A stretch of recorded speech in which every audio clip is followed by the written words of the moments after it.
예수를 따르는 길이라는 제목으로 성도님들과 말씀을 나누고자 합니다. 여러분은 예수님을 따르는 삶을 살아야 한다, 예수님을 따르는 삶을 살아야 한다라는 말을 들으면 어떤 느낌이 드십니까? 종종 어떤 사람들은 예수님을 따른다라는 것은 뭔가 교회에서 더 섬겨야 할 것 같고, 아니면 제자훈련처럼 뭔가 훈련을 받아야 할 것 같은 조금은 부담스러운 삶으로 느끼는 것 같습니다. 그래서 그런 분들 중에서는 예수님을 따르는 그리스도인까지는 조금 부담스럽고, 아직은 그냥 평범한 그리스도인으로 살고 싶다라고 말하기도 합니다. 제가 느끼기에 평범한 그리스도인으로 살고 싶다라고 말하는 그 마음에는 직장도 사업도 많이 바쁘기도 하고, 또 피곤하기도 하고, 또 교회 활동을 하기에는 여러 가지 부담스러운 그런 것들이 있으니 주일 예배만 참석하겠다는 마음이 반영된 것이 아닐까 생각됩니다.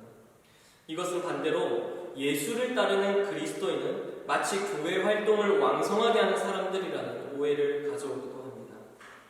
그런데 사실 평범한 그리스도인, 그리고 예수를 따르는 그리스도인, 이러한 구분은 올바른 표현이 아닙니다. 그리스도인이라는 이 단어, 그리스도인이라는 단어의 유래에 이미 그리스도 예수를 따르는 자들, 그리스도를 위하여 생명을 거는 자들이라는 의미가 담겨있다는 것 아십니까? 사도행전 11장에는 제자들이 세상의 사람들로부터 그리스도인이라고 일컬어졌다라는 표현이 나옵니다. 이것은 다시 말해서 제자들이 나는 그리스도인입니다 라면서 자기 소개를 하는 표현이 아니라요, 믿지 않는 사람들이, 세상의 사람들이 저 사람들은 예수를 따르는 자들이야 라는 뜻에서 마치 별명처럼 붙여준 것이 바로 그리스도인이라는 것입니다. 당시 로마 황제를 위해서 생명을 거는 사람들을 가리켜서 카이사르의 사람들이라고 했습니다. 이처럼 예수를 따르기 위해 생명을 거는 사람들을 가리켜서 바로 이러한 별명처럼 그리스도의 사람들이라는 의미에서 그리스도인이라는 별명을 붙여준 거죠. 따라서 평범한 그리스도인, 그리고 예수를 따르는 그리스도인, 이런 표현은 이상한 겁니다. 그리스도인이라 함은 마땅히 예수님을 따르는 자들이고, 그리스도인이라고 하면 마땅히 기꺼이 고난이라도 감수하는 자들이라는 뜻이 바로 포함되어 있다는 것입니다. 그렇다면 저와 여러분은 그리스도인입니까? 진정으로 예수님을 따르는 삶을 살고 있습니까? 그리고 우리는 그리스도인으로 불려지기를 원하십니까? 그렇다면 우리가 정말 예수님을 따르고 있는지에 대해서 진지하게 고민해 볼 필요가 있는 것입니다. 오늘 본문은 우리에게 예수님을 따르는 삶의 두 가지 중요한 가치를 알려주고 있습니다. 오늘 말씀을 통해서 예수님을 따르는 삶의 중요한 가치가 바로 우리의 마음과 삶에 심겨지기를 간절히 축복합니다. 먼저 저와 여러분이 기억해야 하는 것은, 예수님을 따르는 삶이라는 것은 예수님의 말씀을 듣는 것, 말씀을 배우는 것, 그리고 말씀에 동의하는 것을 넘어서 하나님의 아들로서 걸어가신 그분의 길, 하나님의 아들로서 걸어가신 그분의 십자가의 길, 즉 고난의 길까지도 따라가는 삶이라는 것을 기억해야 합니다. 오늘 본문 18절과 19절을 제가 읽어드리겠습니다.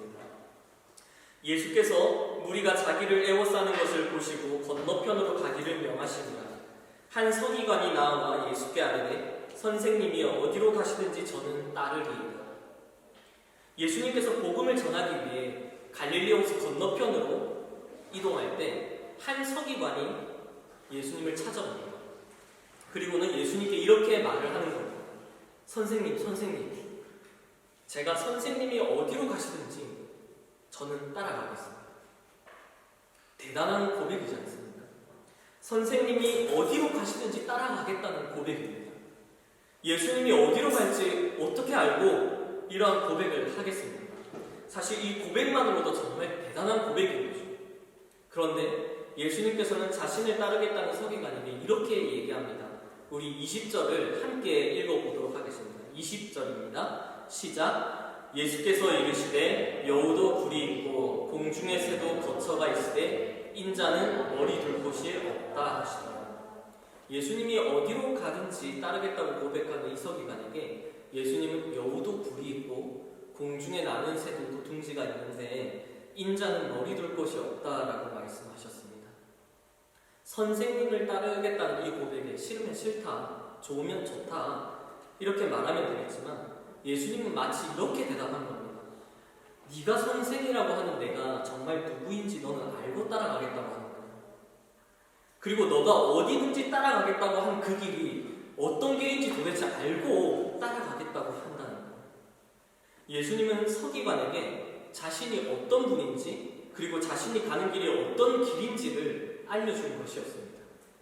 이 서기관이 예수님을 가리켜서 선생님이여 라고 말한 것을 보면 이 서기관은 지금 예수님을 존경받는 랍비, 훌륭한 스승 정도로만 여기고 있다는 것을 알 수 있습니다. 하나님의 아들, 메시아, 그리스도로 믿지는 않았던 거죠. 예수님은 이런 서기관에게 자신을 하나님의 아들이자 메시아를 연상시키는 인자라는 표현을 쓰면서 인자는 머리 둘 것이 없다라고 말씀하신 겁니다.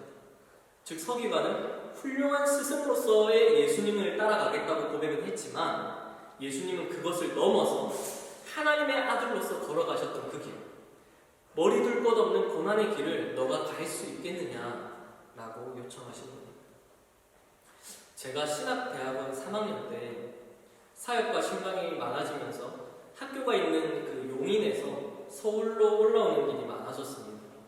그래서 신대원 기숙사가 아닌 집에서 이렇게 통학을 하게 되었습니다.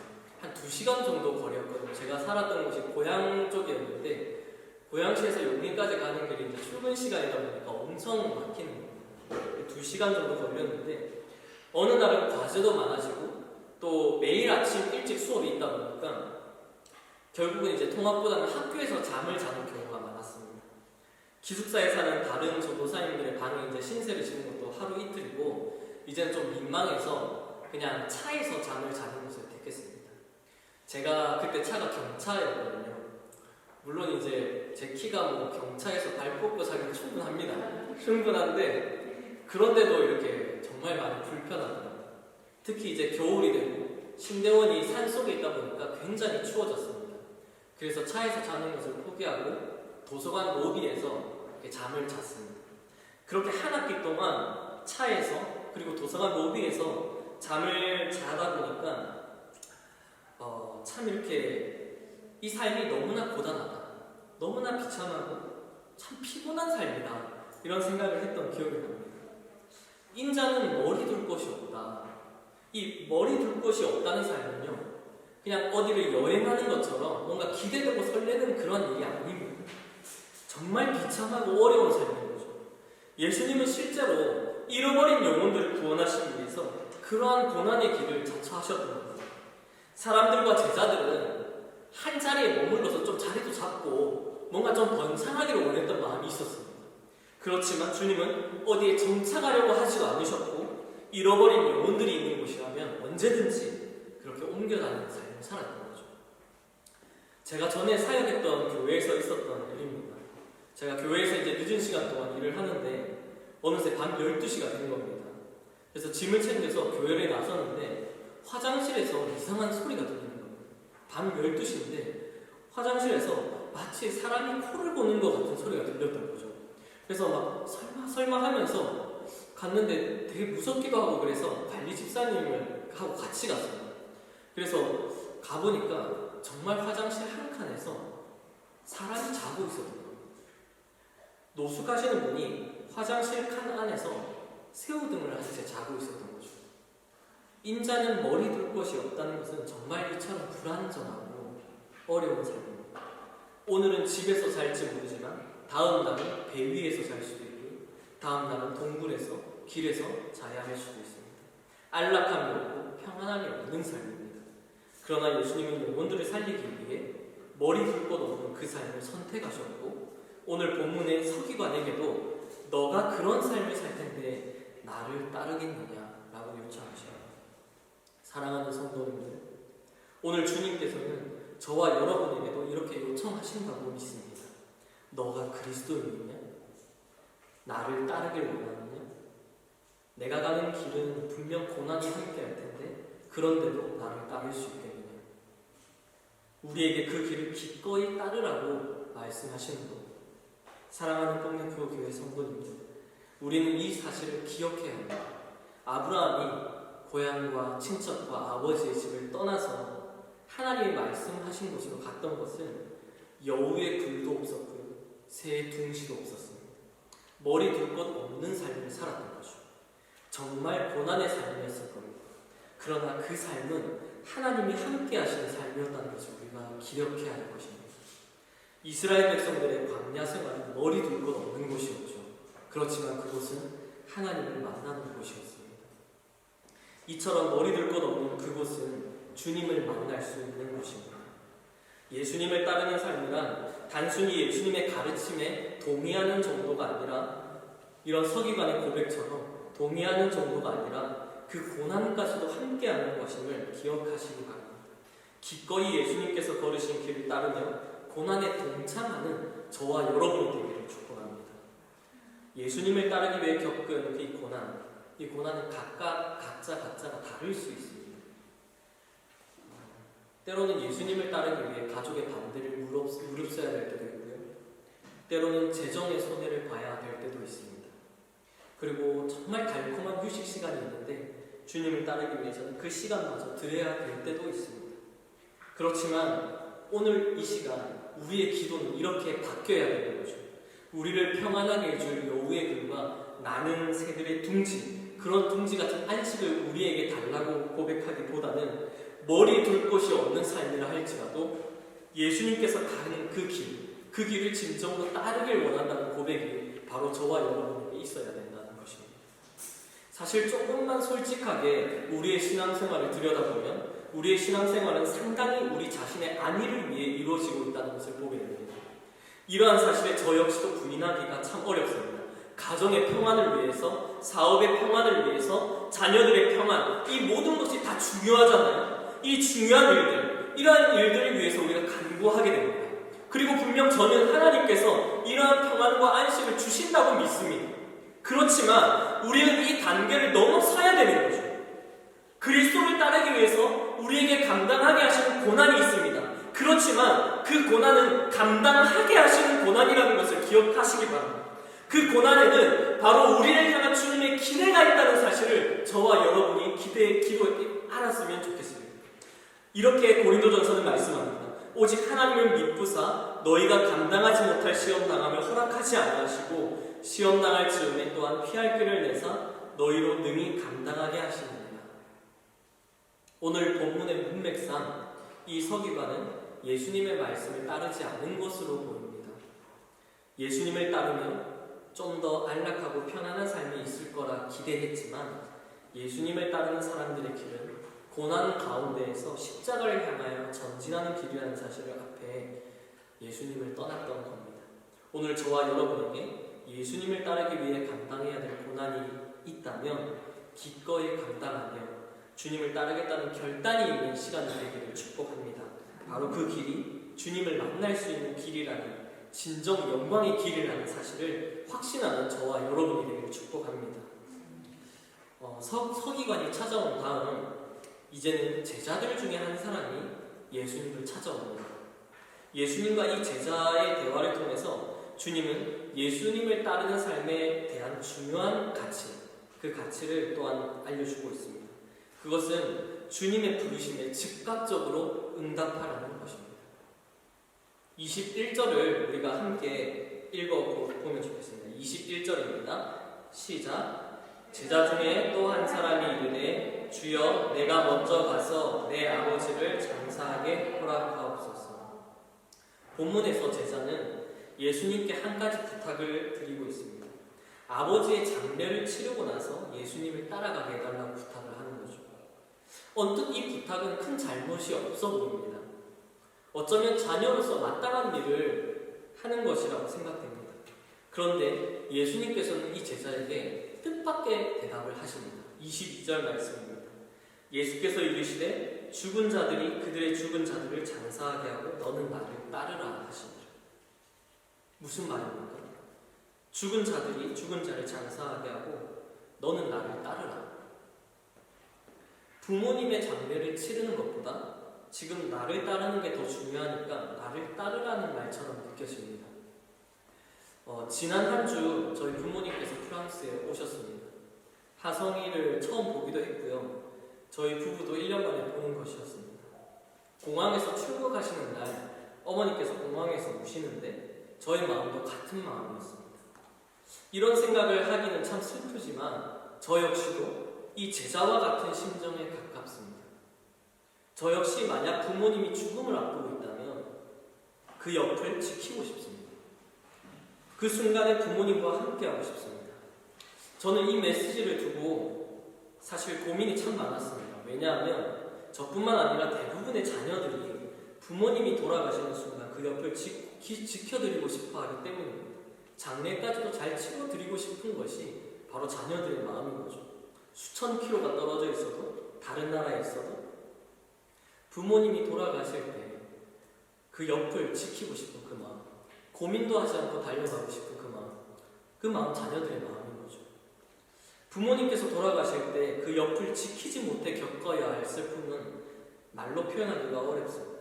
부모님께서 사고로 돌아가시거나 갑자기 돌아가시는 것이 이러한 것이 더욱 슬픈 것은 그 순간 지켜드리지 못해서 그리고 작별 인사조차 하지 못해서 겪는 슬픔이지 않을까 생각됩니다.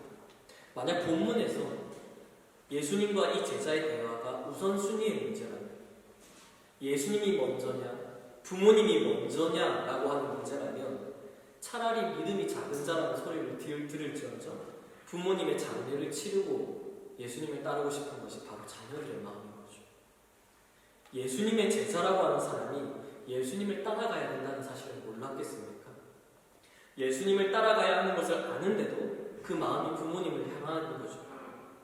예수님 당시에 이 유대 문화가 부모님을 공경하는 이 효도를 중요하게 여기지 않은 것이 아닙니다. 유대인들의 부모 공경은 대단했습니다. 제사와 기도, 목숨을 걸고 지켰죠. 그렇지만 제사와 기도를 합법적으로 뺄 수 있었던 것이 부모님의 장례였습니다. 그렇다면 예수님의 말씀을 우리는 어떻게 이해해야 되겠습니까? 부모님의 장례는 장례고 너는 나를 따르라고 하신 그 주님의 의도가 무엇입니까? 먼저 예수님께서는 결코 부모 공경을 가볍게 여기는 분이 아니라는 사실을 기억해야 합니다. 성경은 이 사실을 증거하고 있습니다. 당장 오늘 본문 앞을 보면 예수님을 따르기 위해 가족을 떠나왔던 베드로의 장모님을 찾아가서 고쳐주는 장면이 나옵니다. 그리고 형식적으로만 부모님을 섬겼던 이 바리새인들을 비난하시는 장면도 나오고요. 십자가에 달리실 때 제자를 통해서 자신의 어머니를 돌보게 하는 것, 이러한 것만 보더라도 예수님은 결코 부모 공경을 가볍게 여기시는 분이 아니십니다.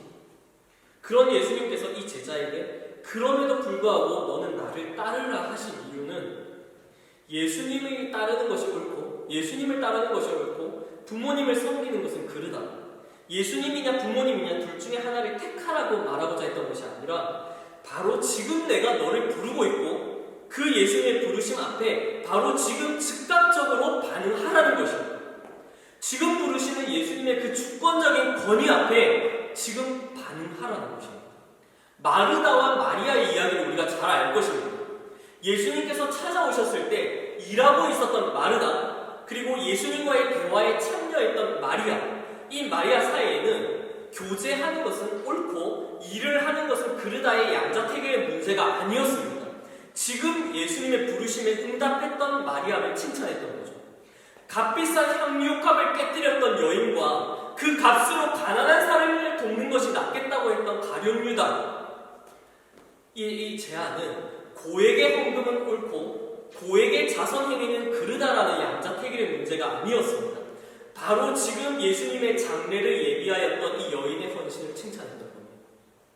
베드로와 안드레, 야고보, 요한에게 예수님께서 나를 따르라라고 했을 때 그들이 배를 버리고 부모님을 떠나서 예수님을 따랐습니다. 이러한 것은 예수님이냐 직장이냐, 예수님이냐 부모님이냐 둘 중에 하나를 선택하라는 문제가 아니라 지금 예수님의 부르심에 그들이 응답했다라는 것입니다. 지금 예수님께서 제자를 부르고 계시고 그 부름에 응답하는 것, 예수님을 따르는 삶의 중요한 가치라고 생각합니다. 사랑하는 성도님들, 오늘 우리 주님께서는 오늘도 저와 여러분을 부르고 계십니다. 하나님의 기쁘신 뜻을 위해서 하나님께서는 우리 안에 주님의 마음을 부어주시고 계십니다. 우리가 하나님께서 주시는 마음에 즉각적으로 반응하지 못하는 이유가 무엇입니까? 하나님께서 주시는 그 마음에 우리가 즉각적으로 반응하지 못하는 이유가 무엇입니까?